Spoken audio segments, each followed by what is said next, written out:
आप लोग के छोट भाई नीरज ब्लॉगर। देखिए जा भाई लोग हमनी के अभी बानी जाए रोड पे अपन।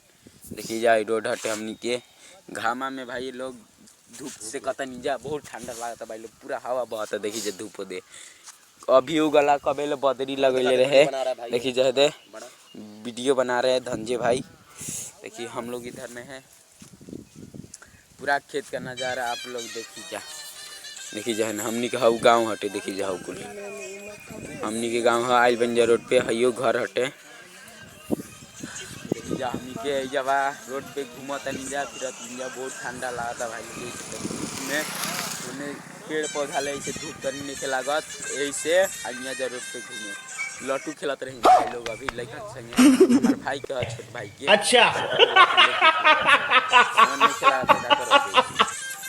देखिए धंधे भाई वीडियो बनाओ ताटे। देखिए जा वीडियो बना ताटे आप लोग वीडियो का सही देखल जाओ सपोर्ट करी जा।